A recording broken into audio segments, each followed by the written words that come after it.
இந்த சனி ஞாயிறு கடந்த இந்த 2 நாள் எடுத்துக்கிட்டோம்னா செங்கோட்டையன் வீட்டில் எந்த முன்னாள் அதிமுக அமைச்சர்கள் எம்எல்ஏக்கெல்லாம் போய் சேர்ந்தாங்கன்னு பார்க்கணும். அப்போ கட்சி கரைஞ்சிக்கிட்டு இருக்கு. இந்த நிலைமை வரும்னு தான் தேர்தலுக்கு முன்னாடி இருந்தே நம்ம எல்லாருமே சொன்னோம். கட்சியினுடைய ஒற்றுமை பற்றி கொஞ்சம் கவலைப்படுங்க, நீங்கள் முதலமைச்சர் ஆகணும்னா கட்சி வலுவாக இருக்கணும் அப்படின்னு சொன்ன எதையுமே ஒரு காதில் வாங்கவே இல்லை. அதற்கு பலனாக தான் முக்குளத்தோர் ஒரு துளி கூட அதிமுக மதிக்கல. காலம் காலமாக அந்த இயக்கத்தின் ஆணி வேர்களாக இருந்த முக்குளத்தோர் தன் பிடிவாதத்தால் கட்சியை தொடர்ந்து தோல்விக்கு தள்ளிட்டு போறாருங்கிறதா இவ்வளவு வேகமா இத்தனை எம்எல்ஏக்கள் முதல்ல வெளியே போனதுக்கு காரணம். எடப்பாடியுடைய தலைமை வேண்டாம், இன்னைக்கும் எங்களுக்கு பொதுச்செயலாளர் அவர்தான் சொல்லியிருக்கலாம் அவங்க. பட் சட்டமன்ற கட்சி 2ஆ உடைஞ்சிருக்குங்கிறது ஆவணபூர்வமாகவே வெளியில் வந்துடுச்சு. பொதுக்குழு கூட்டினா இன்னும் சில ரசாபாசங்கள் நடக்கலாம், கலைப்பரங்கள் நடக்கலாம். எந்த வகையிலும் இது அந்த கட்சிக்கு வலு சேர்க்காது. இந்த மாதிரி விஜயை போய் ஆதரிக்கிற தப்புப்பா, நமக்கு ஓட்டு போட்டது நமக்காக போட்டாங்க, விஜய்க்கு எதிராக தான் நமக்கு போட்டிருக்காங்க அப்படிலாம் நீங்க சொன்னீங்கன்னா முதல்ல சொல்ற இடத்துல நீங்க இருக்கணும் சார். ஆதரிக்கிறது 2வது சப்ஜெக்ட். முதல்ல அதிமுக அரசியலை பத்தி பேசணுங்கிறதா முதல் சப்ஜெக்ட். அண்ணன் உங்களால இது வெற்றியை பெற்றுத்தர முடியல, இந்த நிலைமை வரும்னு நாங்க சொன்னோம். சேலத்துல உங்க வீட்டுக்கே வந்து 2 வருஷம் முன்னாடி 6 பேர் வந்து பேசணும், நீங்க கேட்க மறுத்தீங்க, அந்த சந்திப்பே நடக்கலன்னு பச்சையா போய் சொன்னீங்க, நீங்க ஒதுக்குங்க அப்படின்னா சொல்ற அந்த இடத்த முதல்ல எடப்பாடி கொடுக்கணும் சார். எடப்பாடி அதை விரும்புறாரா? விழுந்தாலும் பரவாயில்ல, என் இடத்த விட்டு தர மாட்டேன்னு சொல்றாரா? நீங்களே ஒரு சாய்ஸ் சொல்லுங்களேன். நீங்க 2 பேரும் வேண்டாம், இவர் தலைமையேற்று நடத்தட்டும், நான் ஒரு தொண்டனா தொடர். நீங்க சொன்னீங்களே சாதாரண தொண்டனும் இந்த கட்சியில பெரிய பொறுப்புக்கு வர முடியும், தலைமை பொறுப்புக்கு வர முடியும்னு சொன்னீங்களே, அப்புறம் ஏன் சாதாரண ஒரு சட்டமன்ற கட்சி தலைவர் பத்தி விட்டு தர மாட்டீங்களே? அப்ப மேடையில் அந்த பேச்செல்லாம் நாடகம் தானா?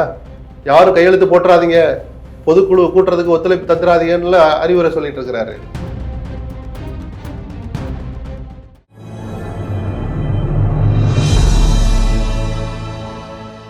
தமிழ் நியூஸ் நேயர்களுக்கு வணக்கம். இன்றைய சிறப்பு நேர்காணலில் நம்முடைய இருப்பவர் மூத்த பத்திரிகையாளர், அரசியல் திறனாய்வாளர், மரியாதைக்குரிய எஸ்பி லட்சுமணன் சார். சார் வணக்கம். வணக்கம் சார். அஇஅதிமுகவில் மீண்டும் ஒரு பிளவை சந்தித்திருப்பது போல தான் நம்ம அப்பட்டமாக பார்க்குறோம். இன்றைய தினம் காலையில் வந்திருக்கக்கூடிய மேலும் ஒரு அதிர்ச்சி செய்தி, ஒரு மூத்த தலைவர், அதிமுக எம்ஜிஆர் காலத்திலேயே ஒரு சுயேட்சையாக நின்று இரட்டலையை தோற்கடித்த ஒரு தலைவர் செம்மலை அவர்களும் இன்றைய தினம் விலகி ஒரு ப்ரெஸ் மீட் கொடுத்துருக்கிறாரு. இந்த சினாரியோஸ் தான் எப்படி பார்க்குறீங்க? விரக்தியின் வெளிப்பாடு தான் செம்மலையனுடையது. ஏன்னா அவர் சொன்ன ஒரு வார்த்தை கரெக்டு. அவர் தொடர்ந்து புறக்கணிக்கப்பட்டார். எடப்பாடியினுடைய தலைமையை ஏற்று அவரோடு பயணித்த போதும் கூட அவருடைய தகுதிக்குரிய அந்த அங்கீகாரத்தை வழங்க மறுத்தார் எடப்பாடி. அதுக்கு காரணம் 1000 இருக்கட்டும், உட்கட்சி விவகாரங்கள் இருக்கட்டும், பொது பார்வை பார்த்தா ஒரு டீசெண்டான அரசியல்வாதி செம்மலைன்னு நம்ம சொல்லலாம். அது இருக்கட்டும், இது ஒரு உதாரணம் தான். இவர் அரசியல் விட்டு ஒதுங்குறேன்னார். இந்த சனி ஞாயிறு கடந்த இந்த 2 நாள் எடுத்துக்கிட்டோம்னா செங்கோட்டையன் வீட்டில் எந்த முன்னாள் அதிமுக அமைச்சர்கள் எம்எல்ஏக்கெல்லாம் போய் சேர்ந்தாங்கன்னு பார்க்கணும். அப்போ கட்சி கரைஞ்சிக்கிட்டு இருக்கு. இந்த நிலைமை வரும்னு தான் தேர்தலுக்கு முன்னாடி இருந்தே நம்ம எல்லாருமே சொன்னோம். கட்சியினுடைய ஒற்றுமை பற்றி கொஞ்சம் கவலைப்படுங்க, நீங்கள் முதலமைச்சர் ஆகணும்னா கட்சி வலுவாக இருக்கணும் அப்படின்னு சொன்ன எதையுமே ஒரு காதில் வாங்கவே இல்லை. கடைசியாக நான் எந்த நிபந்தனையும் இல்லை, என்னை கட்சியில் சேர்த்துங்கன்னு 2 கையை உயர்த்திக்கிட்டு வந்த ஓபிஎஸ் கூட அவர் இடது கையால் புறம் தள்ளினார். அதற்கு பலனாக தான் முக்குளத்தோர் ஒரு துளி கூட அதிமுக மதிக்கல. காலம் காலமாக அந்த இயக்கத்தின் ஆணி வேர்களாக இருந்த முக்குளத்தோர் கடந்த நாடாளுமன்ற தேர்தலில் வேறு வழி இல்லாமல் மனசுக்கு ஒப்பளைனாலும் பரவாயில்லன்னு திமுகவுக்கு போட்ட முக்குளத்தோர் இந்த முறை ரொம்ப சந்தோஷமாக விசிலுக்கு போட்டாங்க. அதனால தான் திண்டுக்கல்லேருந்து கன்னியாகுமரி வரைக்கும் அதிமுக வெறும் 4 இடங்களில் ஜெயித்து மற்ற இடங்கள்ல எல்லாம் படுதோல்வியை சந்திக்கிற ஒரு சூழல் வந்துச்சு. கொங்குலையும் கிடைக்கல, டெல்டாலையும் கிடைக்கல. சவுத்து பற்றி மட்டும் பார்த்தோன்னா அந்த ஓபிஎஸ் சேர்த்துருந்தா இன்னைக்கு ஒரு 4 எம்எல்ஏ 5 எம்எல்ஏ ஆட்சியை பிடிச்சிருப்போம்லாம் நான் பொய் சொல்ல விரும்பல. இன்னும் கொஞ்சம் அதிக எம்எல்ஏக்கள், காட்சி மாறி இருக்கும், இந்த அரசியல் காட்சிகள் கொஞ்சம் மாறி இருக்கும். இவ்வளவு சொல்ல சொல்ல கேட்காம தன் பிடிவாதத்தால் கட்சியை தொடர்ந்து தோல்விக்கு தள்ளிட்டு போறாருங்கிறதா இவ்வளவு வேகமா இத்தனை எம்எல்ஏக்கள் முதல்ல வெளியே போனதுக்கு காரணம். எடப்பாடியுடைய தலைமை வேண்டான்னு. இன்னைக்கும் எங்களுக்கு பொதுச்செயலாளர் அவர்தான் சொல்லியிருக்கலாம் அவங்க. பட் சட்டமன்ற கட்சி 2ஆ உடைஞ்சிருக்குங்கிறது ஆவணபூர்வமாகவே வெளியில் வந்துடுச்சு. பொதுக்குழு கூட்டினா இன்னும் சில ரசாபாசங்கள் நடக்கலாம், கலைப்பரங்கள் நடக்கலாம். எந்த வகையிலும் இது அந்த கட்சிக்கு வலு சேர்க்காது. எடப்பாடி தன் நிலைமையை இன்னும் கொஞ்சம் இறங்கி வரணும்னு கூட நம்ம சொல்லலை, ஒரு சுய பரிசோதனை பண்ணணும், யோசிக்கணும் சார். முதல்ல ஒரு தலைவன் பண்ண வேண்டிய முதல் வார்த்தை, வெளிப்படுத்த வேண்டிய முதல் வார்த்தையை இந்த தோல்விக்கு நான் பொறுப்பேற்கிறேன்னு தான். எந்த தேர்தலும் எடப்பாடி அந்த வார்த்தையை சொன்னதில்லை. அப்போதான் அவர் இப்படி ஒருத்தர் தலைவர் பதவிக்கு இருக்கணுமா அப்படின்னு யார் அவரை பொதுச்செயலாளர் ஆக்குனாங்களோ அவங்களே இன்னைக்கு நாங்கள் தப்பு பண்ணிட்டோம்னு சொல்கிற அளவுக்கு ஒரு அவசியமற்ற அல்லது நேர்மையற்ற ஒரு பிடிவாதத்தை எடப்பாடி காட்டுறார். அது அவருக்கும் நல்லதில்லை, ஆயிடுச்சு, நல்லதில்லைன்னு தெரிஞ்சிடுச்சு. இந்த கட்சி எதிர்காலத்திலேயாவது கொஞ்சம் மீண்டு வரலாமான்னு அந்த நம்பிக்கையில மண்ணள்ளி போடுற வேலையை தான் எடப்பாடியுடைய இப்போதே பிடிவாதமும் காட்டுதுன்னு நான் பார்க்குறேன். மற்றபடி அவர் தகுதியற்றவர் அப்படி இப்படிலாம் மற்றவங்க வைக்கிற விமர்சனத்துக்குலாம் நான் வரமாட்டேன். சரி, அவங்களுக்கு தான் ஒரு வாய்ப்பை கொடுத்து பார்ப்பேன்னு அவரு கொஞ்சம் இறங்கி வரணும். அவர் 10 வருஷம் நீங்க எடுத்த எல்லா முடிவுகளுக்கும் எல்லோரும் கட்டுப்பட்டாங்கல்ல. எந்த முடிவுக்குமே அவர் சுதந்திரமாக இருந்தாலும் சரி, இரட்டை தலைமையா இருந்தாலும் சரி, எப்பயுமே வெற்றி கிடைக்கல, வெற்றி பெற்று தர முடியலைங்கிற போது, சரிப்பா நீங்க கொஞ்ச நாள் இருந்து பாருங்கப்பான்னு சொல்றவர் தான் ஒரு நிஜமான தலைவராக இருக்க முடியும். சார் நீங்க சொன்னீங்க ரெஸ்பான்சிபிலிட்டி அவர் ஒருபோதும் வந்து எடுத்துக்க மாட்டேங்கிறாரு தொடர் தோல்விக்கு. சார் அது என்ன பெரிய தண்டனையா இல்ல 4 நெல்லு மூட்டை தூக்கி முதுகுல வைக்கிற வேலையா? ஒரு தார்மீகமான வார்த்தை சார். ஆரோக்கியமான அரசியலுக்கு அதான் சார் அடிப்படை. வெற்றி உங்களால தான் கிடைச்சதுன்னு சொல்லணும், தோல்விக்கு நான் பொறுப்பேற்றுக்கிறேங்க. ஒரு வரி 1/2 மணி நேரம் கூத்து, டிவிக்களுக்கு 1 நாள் கூத்து, பிரிண்ட் மீடியாவுக்கு 2வது நாள் கூத்து, முடிஞ்சு போச்சு. இதை கூட சொல்ல மாட்டேன் சொல்றதுக்கு மனசு இல்லைன்னா அது எந்த வகையில நீங்க தலைவராக இருக்க தகுதியா இருக்க முடியும் சொல்லுங்க. இங்கே பார்க்குறோம் திமுக தலைவர் தொடர் வெற்றியில் இருந்தார், அவர் தலைவராக பொறுப்பேற்றதிலிருந்து நம்ம பார்த்தோம். ஆனால் இப்போ இந்த சட்டமன்ற தேர்தலில் தோல்வி பெற்றவுடன் அவர் ரெஸ்பான்சிபிலிட்டி எடுத்துக்கிறாரு. இந்த தன்மையை எப்படி பார்க்குறீங்க? இந்த 5 ஆண்டுகள்ல நானும் சில தவறுகள் செஞ்சிருக்கலாம், என் மீதே குற்றச்சாட்டு சொன்னாலும் அதை எங்க பார்வைக்கு எடுத்துட்டு வாங்கன்னு சொல்றாருல்ல. நிஜம்தான், அவர் செய்ய தவறு பெரிய குற்றமெல்லாம் அவர் செஞ்சிடல. ஆனா செய்ய தவறுன விஷயங்கள்ல பல விஷயங்கள் இருக்கு.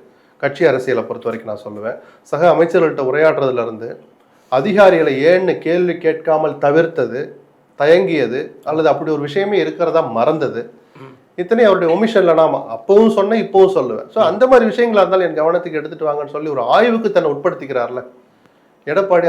அந்த புள்ளிக்கே வரவே மாட்டார். பொதுக்குழு கூட்டம் கூட பதவியை பறிக்கிறதுக்கு இருக்கணும். அந்த எம்எல்ஏ கூட்டத்தில் என்ன பார்த்து அப்புறம் என்ன நடந்துச்சு, அப்புறம் எம்பி பதவி தேர்தல் நடக்கிற போது நான் எம்எல்ஏ தேர்தலுக்கு செலவு பண்ணுவேன்னு சொன்னார். இந்த தடவை அவர் சொன்ன அளவுக்கு செலவு செய்யலை. மாறா இந்த இவங்களுக்கு எல்லாம் என்ன கோவம்னா வெளியே போனவங்களுக்கு நம்ம கிட்டே காசு வாங்கி நம்மளே செலவு பண்ண வச்சிட்டாரு அப்படிங்கிற அந்த கோபம் தான். அப்ப கட்சி நிதினு வசூலிச்ச பணம் எங்க அப்படிங்கிறது அவங்களுடைய கோபத்துக்கு பின்னால் ஒளிஞ்சிருக்கு. ஓ சார், இப்போ இவங்க கழக குரல் எழுப்பி ஒரு ஃபேக்ஷன் 25 பேர் அகெயின்ஸ்டாக தாவேக்கா அரசுக்கு ஓட்டு போட்டதன் மூலியமாக கட்சியை நம்ம வந்து ஒரு மறு ஆய்வுக்கு உட்படுத்தணும், தொடர் தோல்வியில் இருக்கிறோம், மீண்டெடுக்கணும் அப்படிங்கிற ஒரு நல்லெண்ணம் கொண்டவர்கள் இப்படிப்பட்ட ஒரு முடிவை எடுப்பாங்களாங்கிற ஒரு கேள்வி இருக்குல்ல சார்? இல்லை, அவங்கள அப்படியே யோக்கியமான முடிவு எடுத்துட்டார்கள். அரசியலில் இவர்களை போன்ற ஒரு புனிதர்கள் பார்க்க முடியுமா சார்லாம் நீங்கள் எதுவும் கேட்க வேண்டாம், நான் அதை என்டாஸ் பண்ண மாட்டேன். சண்முகம் பச்சையாவே சொல்லிட்டாரு, ஆமாம் அதிமுக வீழ்ந்திருக்கு, அதை மீட்டெடுக்கணும், அதிகார அரசியல் வேணும், மந்திரி பதவிக்கு தான் நாங்களும் முயற்சி பண்ணுறோம், நாங்கள் ஒன்றும் சன்னியாசியாக போகிறதுக்கு அரசியல் பண்ணலைன்னார். யதார்த்தமான வார்த்தை. அந்த நேர்மையை முதல்ல நம்ம பாராட்டணும். அது ஒரு பக்கம் இருக்கட்டும். இந்த நிலைமை ஏன் வந்துச்சு, இன்னைக்கு எங்களுடைய பொதுச்செயலாளர் எடப்பாடி தான் சொல்றாங்கல்ல, அது நடிப்பாவே கூட இருக்கட்டும், அந்த புள்ளியை பிடிச்சுக்கிட்டாவது எடப்பாடிங்க வாங்கப்பா பேசுவோம்ப்பா, சரி சட்டமன்ற கட்சியெல்லாம் நான் இருக்கக்கூடாது, சரி யார் அங்கே வேலுமணி இருந்துக்கட்டும். இதே தானே சார் 21 நீங்க காமிச்சிங்க, எனக்கு அதிக எம்எல்ஏக்கள் ஆதரவு இருக்கு, அதனால நான் தலைவராகிறேன்னு சொல்லி நீங்க அமைச்சர் அந்தஸ்து எதிர்கட்சி தலைவராக இருந்தீங்க. இன்னைக்கு அந்த அந்தஸ்து கூட இல்லாத ஒரு பதவி அதுவும் தனக்கு தான் வேணும்ல ஒரு பிடிவாதம் பிடிக்கிறார். தனக்கு ஆதரவு இல்லை என்பது தெரிந்திருந்தும் என்னை 17 எம்எல்ஏக்கள் ஆதரிக்கிறார் தான் முதல் லெட்டர் கொடுத்தார். அது தப்பு இல்லையா? அப்போ நீங்க சொன்ன அந்த ரூல் எங்க போச்சு, அந்த ஃபார்முலா எங்க போச்சு? உங்களை பெரும்பான்மையானவர்கள் ஏத்துக்கலன்னு தெரிஞ்சிருந்தோம் அந்த பதில நான் தான் இருப்பேன்னு சின்ன பிள்ளை மாதிரி இடம் பிடிக்கிறது எந்த வகையான முதிர்ச்சி? எடப்பாடி தன்னை மாத்திக்கலைன்னா அவருக்கு மேலும் சில அவமானங்கள் தான் வரும், கட்சிக்கும் அது நல்லதில்லை. இல்லை, அதிமுகங்கிற ஒரு கட்சி தமிழ்நாட்டில் ஒரு பிரதான கட்சியாக ஒரு ஆளுகின்ற ஒன்று எதிர்கட்சி வரிசையில் இருப்பாங்க, இன்னொன்று ஆளுங்கட்சி வரிசையில் இருப்பாங்க. அப்படிப்பட்ட ஒரு கட்சியை நேற்று திடீரென்று முளைத்த ஒரு கட்சி அது ஆட்சியை பிடிக்கிறது, அந்த கட்சியோடு நம்ம கூட்டணி வச்சு ஒரு சபார்டினேட் ஃபோர்ஸ் அப்படிங்கிற அளவுக்கு வந்து ஒரு தரத்தை இறக்குறதுக்கு ஒரு குரூப் வேலை செய்யும் பொழுது, இல்லை அப்படி இல்லை, நம்ம 1,34,00,000 பேர் இந்த என்டிஏ நம்முடைய ஏடிஎம்கே அலையன்ஸுக்கு வாக்களிச்சிருக்காங்க, நம்ம தலைமைக்கு விழுந்த ஓட்டு தான் அப்படின்னு சொல்றது ஒரு பாயிண்ட், நல்ல பாயிண்ட். அது இன்னொரு பாயிண்ட், என்னால இத்தனை தோல்விகள் வந்திருக்கு, வெற்றி பாதைக்கு என்னால் அழைச்சிட்டு போக முடியல, ஒற்றை தலைமையா இருந்தால் நான் இந்த இயக்கத்தை வெற்றி பாதையில் அழைச்சிட்டு போவேன்னு சவால் விட்டார், பொதுக்குழுவில் பேசினார், மாவட்ட செயல் கூட்டத்தில் பேசினார். அப்போ அதை நான் ஏற்றுக்கிறேன் அப்படின்னு அவர் ஒதுங்கி இருக்கிறது தானே முதல் பாயிண்ட். அதுக்கப்புறம் தான் நீங்கள் சொல்கிறத அவங்க கேட்பாங்க. நான் அந்த இடத்த விட்டு நவர மாட்டேன், ஆனால் நான் சொல்கிறது பூரா நீங்கள் கேட்கணும், என்னால் வெற்றியும் பெற்றுத்தர முடியாது, நீங்கள் சொல்கிற ஆலோசனையும் கேட்க மாட்டேன், கட்சியை வலுப்படுத்துகிற பற்றி கவலைப்பட மாட்டேன் அப்படின்னா அது நல்ல பாயிண்டா? சொல்லுங்களேன், பத்திரிகையாளர் நீங்களே சொல்லுங்களேன். எடப்பாடியோட பதவியை பறிக்கணும், சண்முகத்துக்கோ வேலுமணிக்கோ அதை கொடுக்கணுங்கிற நம்ம வேலை இல்லை சார். ஒரு அரசியல் பார்வை பார்த்தா விமர்சனங்களை பொதுவாக எல்லாரும் மேலேயும் தான் வைக்கணும். இந்த மாதிரி விஜய் போய் ஆதரிக்கிற தப்புப்பா, நமக்கு ஓட்டு போட்டது நமக்காக போட்டாங்க, விஜய்க்கு எதிராக தான் நமக்கு போட்டிருக்காங்க அப்படிலாம் நீங்க சொன்னீங்கன்னா முதல்ல சொல்ற இடத்துல நீங்க இருக்கணும் சார். ஆதரிக்கிறது 2வது சப்ஜெக்ட், முதல்ல அதிமுக அரசியலை பத்தி பேசணுங்கிறதா முதல் சப்ஜெக்ட். அண்ணே உங்களால இது வெற்றியை பெற்றுத்தர முடியல, இந்த நிலைமை வரும்னு நாங்க சொன்னோம், சேலத்துல உங்க வீட்டுக்கே வந்து 2 வருஷம் முன்னாடி 6 பேர் வந்து பேசணும், நீங்க கேட்க மறுத்தீங்க, அந்த சந்திப்பே நடக்கலைன்னு பச்சையா பொய் சொன்னீங்க, நீங்க ஒதுக்குங்க அப்படின்னா சொல்ற அந்த இடத்த முதல்ல எடப்பாடி கொடுக்கணும் சார். இதை சொல்லிட்டு நீங்க விஜயை பத்தி சப்ஜெக்ட்டுக்கு போகணும். அது 2வது சப்ஜெக்ட்ல முதல் சப்ஜெக்டை பத்தி நீங்க பேச மறுக்கிறீங்களே. அந்த தகுதியை இழந்து விட்ட எடப்பாடிக்கு விஜயை ஆதரிக்கலாமா வேணாமான்னு சொல்ற தகுதி எங்க இருந்து வரும்? உட்காந்து எல்லாரும் பேசுங்க, எல்லா சப்ஜெக்டையும் பேசுங்க. அதை பத்தி பேசவே கூடாதுன்னா அப்ப இப்படிதான் வந்து முடியும். இப்போ வரைக்கும் நம்ம பார்க்குறோம், நீங்க சொன்னது போல அப்படி ஒரு பேச்சுவார்த்தைக்கு இடம் கொடுப்பது போல அவர் தெரியல. தான் எடுத்த முடிவுக்கு ரொம்ப பிடிவாதமா இருக்கிறாரு. இப்போ இவங்களும் தன்னிச்சையா செயல்படுறாங்க. சில வார்த்தைகள் கொஞ்சம் மென்மையான வார்த்தைகளா இருக்கு வேலுமணி பயன்படுத்தக்கூடிய. ஆனாலும் பொதுக்குழு கூட்டணுங்கிறது உறுதியா இருக்கிறாங்க. உறுதியா இருக்கிறாங்க. அப்படி ஒண்ணு நடந்தால் இன்னொரு கட்சியும் பிளவுபடும். கட்சி அது நல்லதுதானா? 2ஆ 3ஆ இது யாருக்கு சார் பெருசு, யாருக்கு சார் எந்த துண்டு சார் பெருசு, அதெல்லாம் வேணாம். கட்சி பிளவுன்னு ஒரு வார்த்தை யூஸ் பண்ணுவேன், அது நல்லதா? எடப்பாடி அதை விரும்புறாரா? பிளந்தாலும் பரவாயில்ல, என் இடத்த விட்டு தர மாட்டேன்னு சொல்றாரா? நீங்களே ஒரு சாய்ஸ் சொல்லுங்களேன். நீங்க 2 பேரும் வேண்டாம், இவர் தலைமை ஏற்று நடத்தட்டும், நான் ஒரு தொண்டனா தொடர். நீங்க தான் சொன்னீங்களே ஒரு சாதாரண தொண்டனும் இந்த கட்சியில பெரிய பொறுப்புக்கு வர முடியும், தலைமை பொறுப்புக்கு வர முடியும்னு சொன்னீங்களே. அப்புறம் ஏன் சாதாரண ஒரு சட்டமன்ற கட்சி தலைவர் பதவி விட்டு தர மாட்டீங்களே? அப்ப மேடையில் அந்த பேச்செல்லாம் நாடகம் தானா? சொல்லுங்க சார்.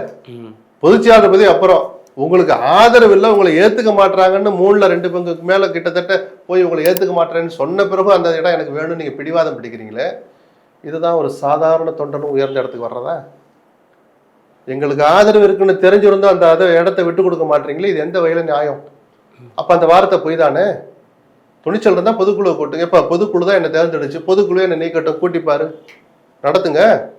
யாரும் கையெழுத்து போட்டுறாதீங்க, பொதுக்குழு கூட்டுறதுக்கு ஒத்துழைப்பு தந்துடாதீங்கன்னு அறிவுரை சொல்லிட்டு இருக்கிறாரு. ரைட். அப்ப அவரும் ஒரு அரசியல் பண்றாரு. நம்ம ஒண்ணு அவர் எதுவுமே செய்யக்கூட கையை கட்டிட்டு உள்ள ஐயான்னு சொல்லணும்ல நம்ம எதிர்பார்க்கல. அந்த பிடிவாத அரசியல் நல்லதுதானா நம்ம கேட்கிறோம்.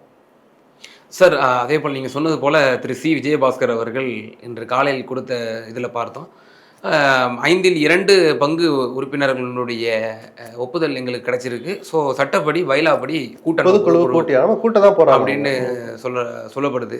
அப்படி பொதுக்குழு கூடுமா? அப்படி ஒருவேளை கூடினால் திரு எடப்பாடி பழனிசாமியோட தலைமையை வந்து இல்லை, அப்படி நான் பொதுக்குழுவை கூட்டவே மாட்டேன்னா என்ன சொல்லி அந்த கூட்ட மாட்டேன்னு எடப்பாடி சொல்றான்னு நம்ம பார்க்கணும். பொதுக்குழு கூட்டினா என் பதவியை பறிச்சிருவீங்க, பொதுக்குழு கூட்டினா தோல்வியை பத்தி ஆராய்வீங்க அப்படின்லாம் பயந்தாருன்னா அவர் தலைவரா? என்ன சொல்றாருன்னு பார்ப்போம். இப்போ விமர்சனங்களை வைக்க வேண்டாம். அதே போல் இப்போ இந்த பிளவுபட்ட உறுப்பினர்கள் இருக்காங்களா, அவங்களாம் வந்து பாரதிய ஜனதா வந்து இயக்குது அப்படிங்கிற ஒரு விமர்சனம் பரவலாக முன்வைக்கப்படுது. ஏனென்றால் அதுக்கு ஏதாவது ஒரு ஆதாரம் வந்த பிறகு நம்ம பேசலாம். கண்டிப்பா பிஜேபியினுடைய கை அதில் இருக்கும், பார்வை இருக்கும். தமிழ்நாட்டு அரசியலில் ஒரு 27 இடங்கள் வாங்கி 1 மட்டும் ஜெயிச்சிருக்கலாம். பிஜேபி அவ்வளவு சுலபத்தில் இந்த களத்தை விட்டுலாம் போயிட மாட்டாங்க. கவர்னர் வச்சு என்னவெல்லாம் பண்ண முடியுதா பார்ப்பாங்க. அவருடைய ஆசீர்வாதம் இருந்தால் வேலுமணி உள்ளிட்டவர்கள் அமைச்சராகலாம் கவர்னர் மூலமா. இல்லை எடப்பாடி ஒரு பெட்டிஷன் கொடுத்து வச்சிருக்காரு, அவங்களை அமைச்சர் ஆக்காதீங்க, தகுதி நீக்கத்துக்கு தயாரா இருக்கிறாங்க அப்படின்னு சொல்றதை பிஜேபி ஏத்துக்கிட்டா அவங்க அமைச்சராகிறது தடுக்கலாம். சட்டப்படி தடுக்க முடியாது. கவர்னருடைய அதிகாரத்தை வச்சு இல்லப்பா கொஞ்சம் யோசிங்கன்னு அட்வைஸ் பண்ணி அனுப்புற மாதிரி அனுப்பலாம். என்ன நடக்குன்னு பார்த்துக்கிட்டு நம்ம பிஜேபியோடைய பார்வையை புரிஞ்சுக்கலாம். ஏனென்றால் இப்போ 2017 முதல் பிளவு தர்ம யுத்தங்கிற ஓபிஎஸ் ஆரம்பிக்கிறாரு.